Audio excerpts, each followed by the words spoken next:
Thanks to everyone for being here tonight, and congratulations to our City Council member, and a special welcome to the new members. I look forward so much to working with each of you.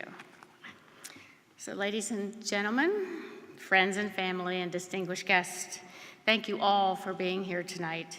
It means a great deal to all of us to be surrounded by those that support us and encourage us as we embark on this new endeavor. I want to take a minute to especially thank my family, my husband Ron, my children Katie and Jimmy, Emily and Sebastian, and Reynolds Nicole. Without your love and support, I could not continue to serve as mayor. To Perry, James, Maggie, Drew, Emma, Katrina, Taylor, and the hundreds of friends and volunteers that work so hard to bring me here, I cannot thank you enough for your belief in me and in the city. Because belief in our city is what brings us here tonight. Raleigh is a great city.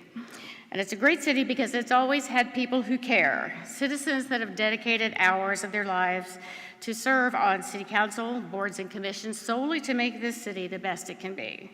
And we are the beneficiaries of that planning.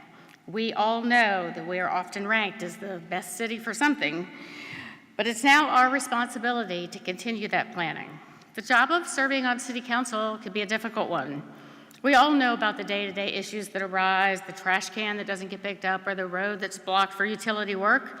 And these are the things we get called about, and yes, we pass the issues on to our amazing staff who always takes care of them. But our job is not only working with the day-to-day issues that arise, but more importantly, developing the vision for the city. Not just tomorrow, but 5, 10, and even 50 years ahead. How will we keep this city successful and growing and prosperous and ensure that that prosperity touches all parts of our city? We all come to council with different interests and areas of focus. Now we start to work to coalesce all of those ideas into a vision for Raleigh and develop the guiding policies that will take us there.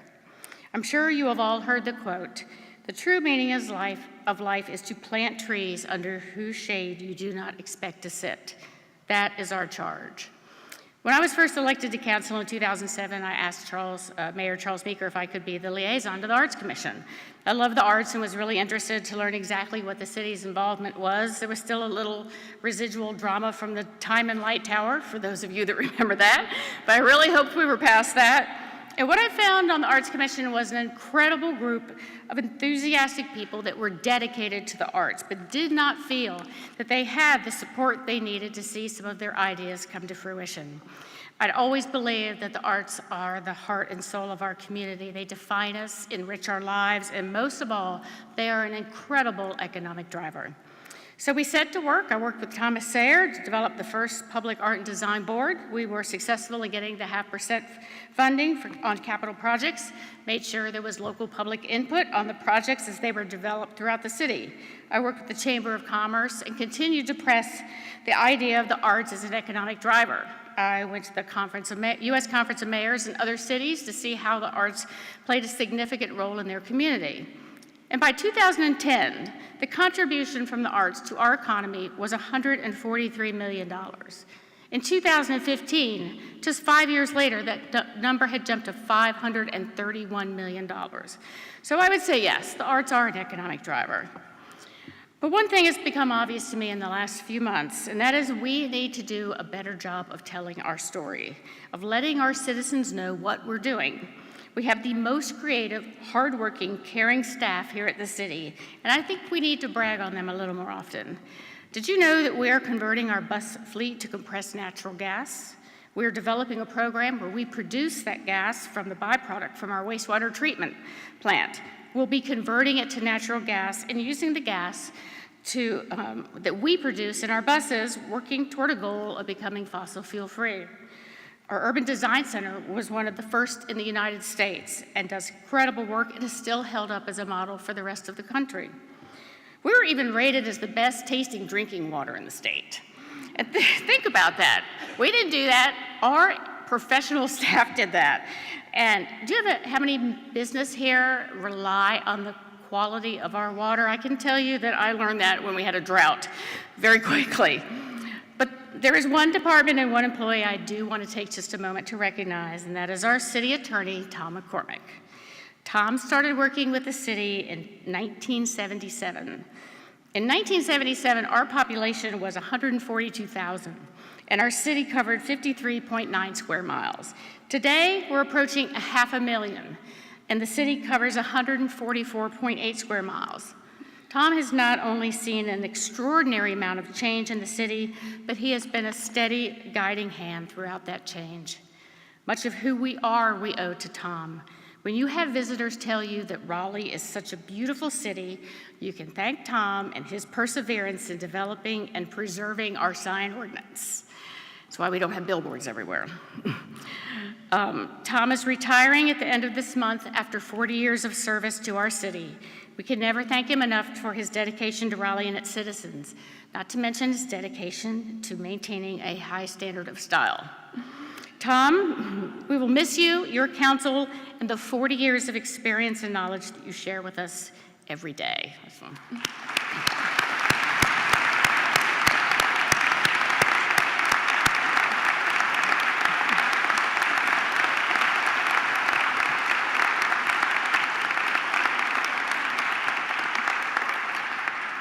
And I also don't think that the public knows how many other departments that work tirelessly to make this city run smoothly.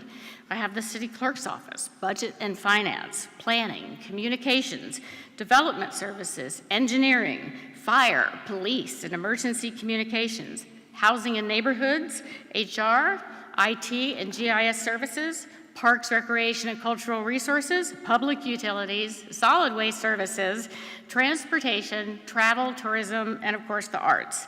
And of course the city manager's office that pulls together 4,000 employees to make it all run smoothly. So just think about all of the pieces that go into the day-to-day operations of the city, and think about how good we are at it. But there is something happening in Washington, D.C. that may change some of that for us. The Senate tax reform bill that passed on Friday includes some changes that will make it more difficult for us to continue to provide those services in the way that we are used to. First, under this plan, our municipal bonds are no longer tax exempt. This will make our bonds less desirable, and we will probably end up paying higher interest rates.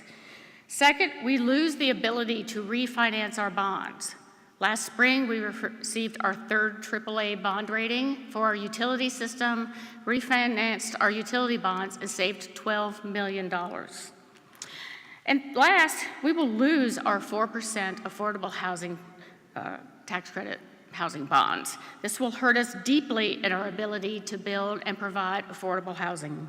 So we may have less money to work with to not only continue providing the services we provide, but less to provide the increased services we know that we will need, because Raleigh is growing rapidly. And while a healthy, growing city is a good thing, it also presents challenges. How do we accommodate all of this growth while preserving the quality and character of the city we love? Rapid growth creates a high demand for property and housing. Prices are rising quickly, and we see many long-term residents being priced out of the area. The income gap is growing here just as it is across the country.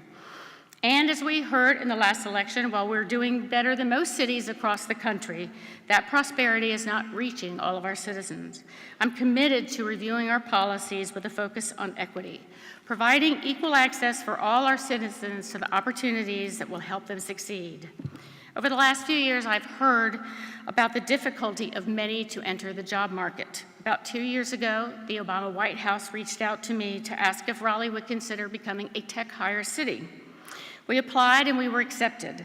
We worked with Capital Area Workforce Development, our IT department, Wake Tech, and many other local businesses to develop IT Beginnings. IT Beginnings is a program that includes a class, which is an introduction to technology. When you complete that class, you earn an industry-recognized certificate. The program also includes job skills development, such as soft skills training and help developing a resume. Our business partners have come to the table to help with interviews, mentoring, and internships. All of this comes together to help people on the path to job placement or further education. Our IT Beginnings is a first step to many IT programs at Wake Tech, and it's exciting to be a part of our first class's graduation last week and to hear about their future plans. We have already put our summer youth employment program in our Raleigh Pathways Center located on Wilmington Street. We'll be adding a GED classroom soon. We're getting more and more interest in participation from other job training programs, and I'm excited about the plans to expand into further IT training such as Cisco certification. I know this will be a significant resource not only for Southeast Raleigh where it is located, but for anyone that is having difficulty entering the job market. And thanks.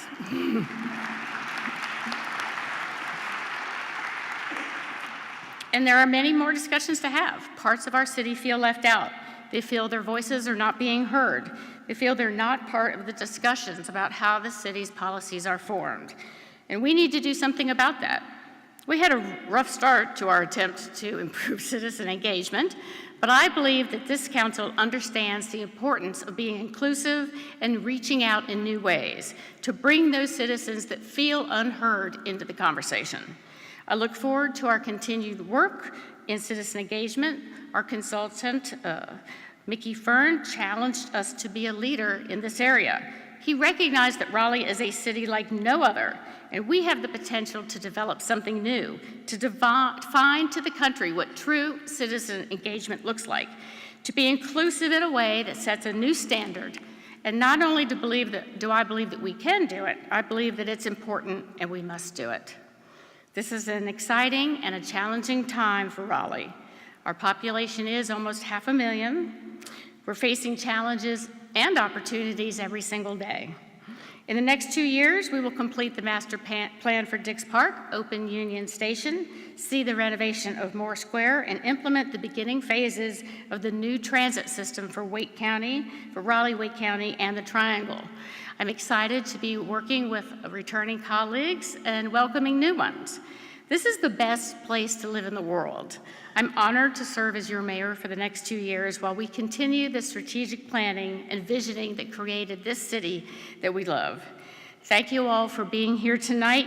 Your support means everything to us because it truly is a group project. So thank you all and good night.